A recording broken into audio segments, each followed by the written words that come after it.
शासन कोणत्याही पक्षाचं असो त्यांनी प्रत्येक बाबतीत म्हणजे घरे, रोजगार, आरोग्य सुविधा, शिक्षण आदी बाबतीत मराठी माणसाचा कसा फायदा होईल याचा विचार करायला हवा.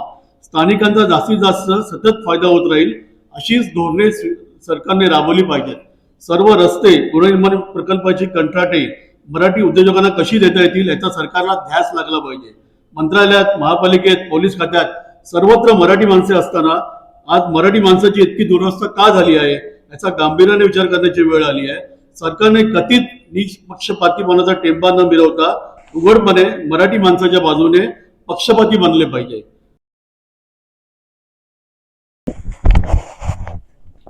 चंद्रशेखर प्रभू साहेब इथे बसल्यावर आम्ही काय बोलायचं हे योग्य वाटत नाही. कारण मी गेल्या 35 वर्षामध्ये पत्रकारिता करत असताना गृहनिर्माण जेव्हा हा विषय माझ्याकडे जेव्हा आला तेव्हा मी सातत्याने प्रत्येक वेळी माझा सोर्स कोणी असेल मेन ते म्हणजे चंद्रशेखर प्रभू साहेब. कारण गृहनिर्माणामधला अगदी कुठलाही प्रश्न असो, कुठल्याही विषयावर बोलायचं असेल किंवा काही विचारायचं असेल, अगदी इत्थंभूत माहिती प्रभू साहेबांकडून मिळते. त्यामुळे त्यांच्या उपस्थितीत मी अजून काय नेमकं मार्गदर्शन करणारे मला माहीत नाही. पण मराठी अभ्यास केंद्राने एक वेगळा विषय घेतला आणि तो विषय म्हणजे कसं आहे, मराठी गृहनिर्माण परिषद. म्हणून मला त्यात जास्त रस वाटला. कारण मी गेले काही जवळजवळ 35 वर्ष जर्नलिझममध्ये आहे, पण 10-12 वर्ष गृहनिर्माण या विषयाशी माझा एक असा वेगळा जिव्हाळा आहे. त्यामुळे मी ह्या परिषदेत सहभागी होण्याचं ठरवलं. एक म्हणजे महत्वाचं असं आहे की आपल्याला माहिती आहे की मराठी टक्का दिवसेंदिवस घसरत चाललाय. 2011च्या जनगणनेनुसार 35% मराठी लोक होते. आता नवीन जनगणना सुरू होईल आणि हा मराठी माणूस अजून तो टक्का नक्कीच कमी झालेला असेल. आणि ह्या सगळ्याला कारणीभूत आहे जो मुंबईत मोठ्या प्रमाणात सुरू असलेला पुनर्विकास. कारण पुनर्विकासामुळे मूळ मराठी माणूस काय त्याला मिळेल त्या घरात तो राहतोय, पण या निमित्ताने ज्या मोठ्या मोठ्या उत्तुंग इमारती उभ्या होत आहेत त्यातून नेमकं कोण कुठल्या व्यक्ती येते, कोण येत आहे हे आपण पाहतोच आहोत. कारण त्यामुळे कसं होत आहे की कारण आज अशी परिस्थिती आहे की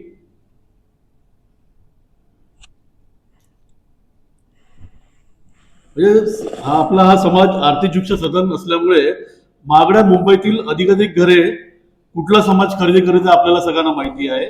या समाजाचं प्राबल्य इतकं वाढलंय की मांसाहार करणारे नव्हे तर मराठी माणसालाही ते घर नाकारत आहे. राज्यघटनेने दिलेल्या मूलभूत अधिकारांवरच गदा आणली जात आहे. मुंबईत असे प्रकार घडले तेव्हा वेळोवेळी प्रचंड विरोध व्हायचा, परंतु असा कडवा विरोध मुंबईतील भाडेकरूंबाबत झाला नाही. तो आपला बिचारा एकटाच आपली लढाई लढतोय. तुम्हाला एक माहित असेल प्रभू साहेब त्याच्यावर लढतायत. पब्लिक प्रेमायसाइज कायद्यामुळे हा मूळ मुंबईकर बऱ्यापैकी हद्दपार झालेला आहे. भाडेकरू मालक वाद सध्या सर्वोच्च न्यायालयात पेंडिंग आहे. तो जेव्हा येईल तेव्हा मुंबईतल्या भाडेकरूंचं काय होणार आहे हे देव जाणे. म्हणजे हा भाडेकरू कोण आहे तर नेमका मराठी माणूसच आहे. तोच नेमका पूर्णपणे बाहेर फेकला जाणार आहे. दक्षिण मुंबईतून जेव्हा गिरण्या अद्यापार झाल्या तेव्हाच मराठी टक्का घसरत गेला. जुन्या इमारतींच्या पुनर्विकासाच्या नावाखाली आता उरला सुरला मराठी माणूसही कुठेतरी कोंबला जात आहे. मराठीसाठी गळा काढणाऱ्या राजकीय पक्षांना त्याचे अजिबात स्वैरसुद्धा नाही. राजकीय नेतेच बिल्डर झाले आहेत. त्यामुळे बिल्डर म्हटलं की फायद्याचं गणित आलंच आणि फायदा असल्यामुळे राजकीय पक्षही आता मुख गिळून गप्प आहेत.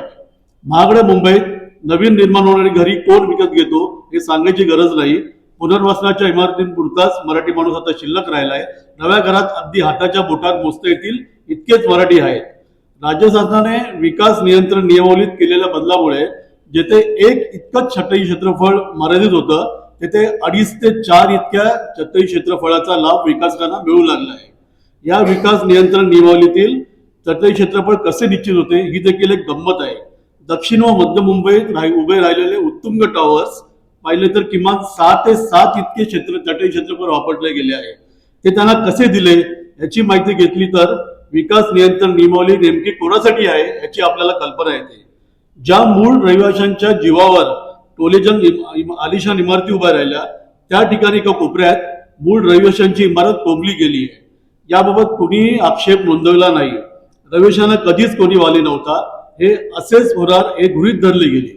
30 गज गिरणी कामगारांची झाली. आलिशान टॉवर्स मॉल उभे राहिले, परंतु 1.5-2 लाख गिरणी कामगारांपैकी फक्त 15 ते 20 हजार गिरणी कामगारांना मुंबईत घरे मिळू शकली. आणखी काही हजार गिरणी कामगारांनाच घरे मिळू शकतील अशी परिस्थिती आहे. म्हणजे आज तुम्ही बिलीव्ह नाही करणार की आज फक्त गिरणी कामगारांना घरे मिळतील अशी 161 घरांचं काम फक्त चालू आहे.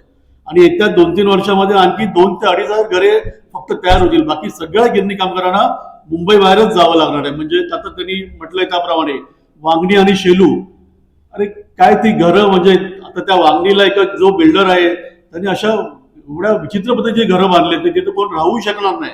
अशा ठिकाणी हा मराठी माणूस मुंबईच्या बाहेर कायमचा फेकला जाणार आहे. आता झोपडपट्टी पुनर्वसनाची पण तीच परिस्थिती आहे की बऱ्याच ठिकाणी जी विक्री करायची घरं आहेत ती आलिशान घरं आणि पुनर्वसनातली घरं कशी आहेत, कुठेतरी कोंबली गेलेली आहेत. त्यांना नाही वीज नाही, म्हणजे त्यांना नीट व्हेंटिलेशन नाही त्यांचं अशी. आणि या ठिकाणी पण काही प्रमाणात मराठी घरं आहेत सुद्धा.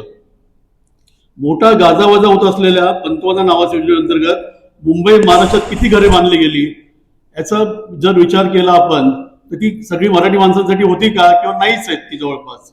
एकेकाळी म्हाडा ही सर्वसामान्य लोकांना परवडतील अशी घरं बांधत होते, परंतु म्हाडाची घरं आज श्रीमंतांनाही परवडत नाही. म्हाडांच्या घरांच्या किमती आता कोट्यवधीच्या घरात गेलेल्या आहेत.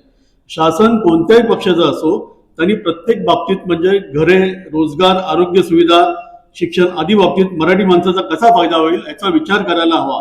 स्थानिकांचा जास्तीत जास्त सतत फायदा होत राहील अशीच धोरणे सरकारने राबवली पाहिजेत. सर्व रस्ते, गृहनिर्माण प्रकल्पाची कंत्राटे मराठी उद्योजकांना कशी देता येतील याचा सरकारला ध्यास लागला पाहिजे. मंत्रालयात, महापालिकेत, पोलीस खात्यात सर्वत्र मराठी माणसे असताना आज मराठी माणसाची इतकी दुरवस्था का झाली आहे याचा गांभीर्याने विचार करण्याची वेळ आली आहे. सरकारने कथित निष्पक्षपातीपणाचा टेंबा न मिरवता उघडपणे मराठी माणसाच्या बाजूने पक्षपाती बनले पाहिजे. प्रखर आणि टोकदार प्रादेशिक अस्मिता असणारा पक्षच सत्तेवर येण्याची गरज आहे. अन्यथा घरे मिळणे सोडून द्या, 4 चौघात आपली भाषाही बोलणे अवघड होणार आहे. आता मराठी माणसाचा टक्का वाढावा गृहनिर्माणमध्ये म्हणून माझ्या काही सूचना आहेत त्या मी जरा मांडतो. एक म्हणजे आजही दक्षिण मुंबईत 13,000च्या आसपास इमारतींचा पुनर्विकास बाकी आहे. या इमारतींचा पुनर्विकास करताना पुनर्वसनातील सदनिका या विक्री करावयाच्या इमारतीतच असाव्यात, म्हणजे कंपोजिट बिल्डिंग असावी. असं काहीतरी बंधन घालता येतं काही बघायला पाहिजे. समजा पुनर्वसनाची इमारत जर स्वतंत्र द्यायची असेल तर किमान भूखंडाच्या 30 ते 40% भूखंड तरी ह्या इमारतींच्या वाटायला यावा, म्हणजे ह्या इमारती कोंबल्या जाणार नाहीत कुठेतरी एका कोपऱ्यात. असं काही धोरण आता विकास नियंत्रण नियमावलीत यायला पाहिजे आणि त्यासाठी मराठी अभ्यास केंद्राने थोडं प्रेशर आणलं पाहिजे असं मला वाटतं. नंतर म्हाडा वसतिच्या पुनर्विकासात बिल्डरची धन करण्यापेक्षा रहिवाशांचा विचार झाला पाहिजे. म्हाडा वसतीत प्रामुख्याने मराठी माणूसच असतो.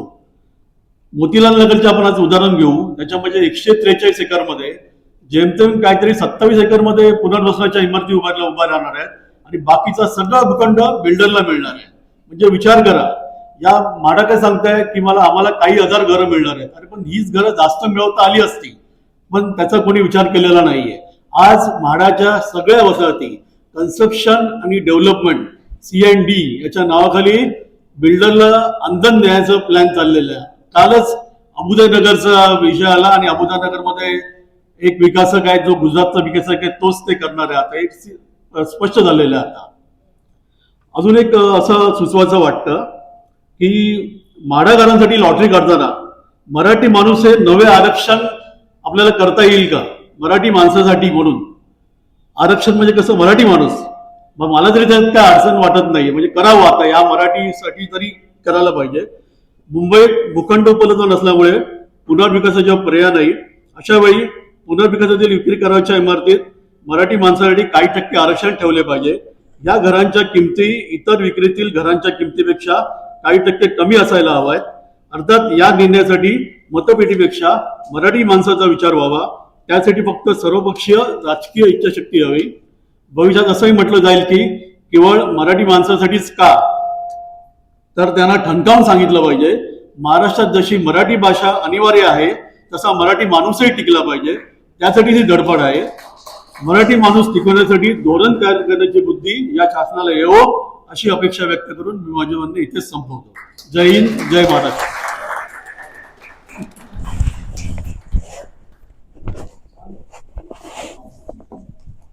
धन्यवाद सर.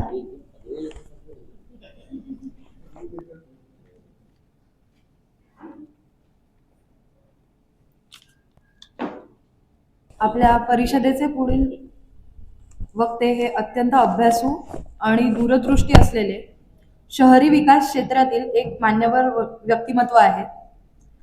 माननीय श्री चंद्रशेखर प्रभू हे व्यावसायिकरित्या दृष्ट्या एक प्रख्यात वास्तुविशारद आहेत, शहर नियोजक आणि अभ्यासक सुद्धा आहेत.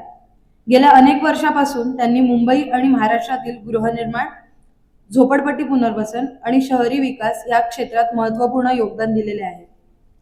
माननीय प्रभू हे महाराष्ट्र विधानसभेचे माजी सदस्य राहिले असून त्या तत्कालीन सर्वात तरुण